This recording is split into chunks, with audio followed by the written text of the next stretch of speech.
তো আজকে আমি কি রান্না করছি দেখো। তো আমি করছি আজকে মটন কষা। তো রেসিপিটা কেমন লাগছে সবাই তো জানোই কিভাবে করে, আমি সব ঘরে সাধারণ নর্মাল পদ্ধতি যেভাবে করে আমি সেভাবেই করলাম। তো রেসিপিটা কেমন লাগছে লাইক কমেন্ট শেয়ার করে জানিও। চলো দেখতে থাকো। তো এখানে আলুগুলো ভেজে নিচ্ছি।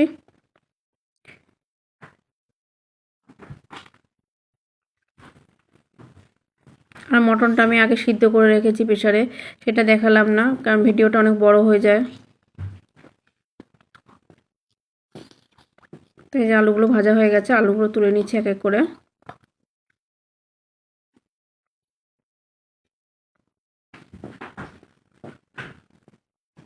এবার আমি এলাচ ফোড়ন দিয়ে দিলাম, তেজপাতা ফোড়ন দিয়ে দেবো, দারচিনি দিয়ে দিলাম,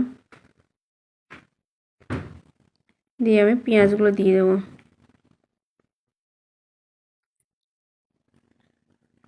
এখানে যেহেতু আমি 1 কেজি মাংস নিয়েছি, 2টো পেঁয়াজ দিলাম। কেন কি বন্ধুরা, মাটন একটু মিষ্টি হয়ে গেলে ভালো লাগে না, ঝালঝালি ভালো লাগে, তাই বেশি পেঁয়াজ দিলাম না। তো পেঁয়াজটাকে ভেজে নেবো ভালো করে, হালকা লাল করে। তো দেখো পেঁয়াজটা ভাজা হয়ে গেছে, আমি মটনটা ছেড়ে দিচ্ছি।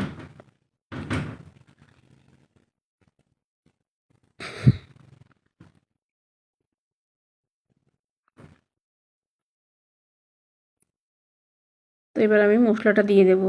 যেহেতু মটন আগে সিদ্ধ করে নিচ্ছি তাই আগে বেশি নাড়াচাড়া করছি না, একটু বেশি সিদ্ধ হয়ে গেছে।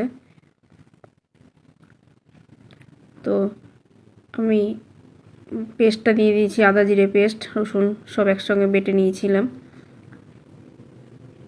টমেটোও দিয়ে দিয়েছিলাম বাটার মধ্যে। আর এখানে হলুদ গুঁড়ো, লঙ্কার গুঁড়ো সব তো দিয়ে দিচ্ছি, দেখতেই পাচ্ছ তোমরা। পরিমাণ মতো দিয়ে দিলাম, লবণও স্বাদ মতো দিয়ে দিচ্ছি। এবার এটা ভালো করে কষিয়ে নিতে হবে।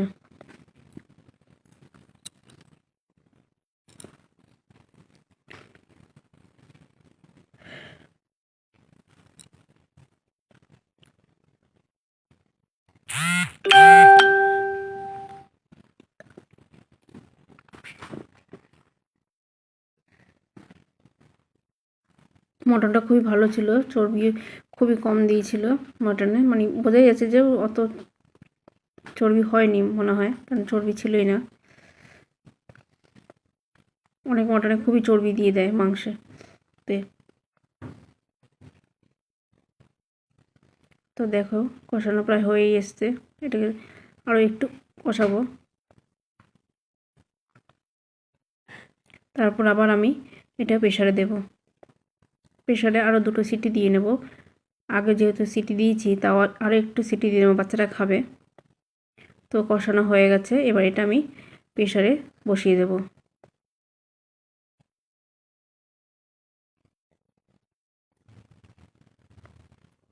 তো এই যে দেখো মটন রেডি। আমি বেশি সিটি দেওয়াটা দেখালাম না। তো রেসিপিটা কেমন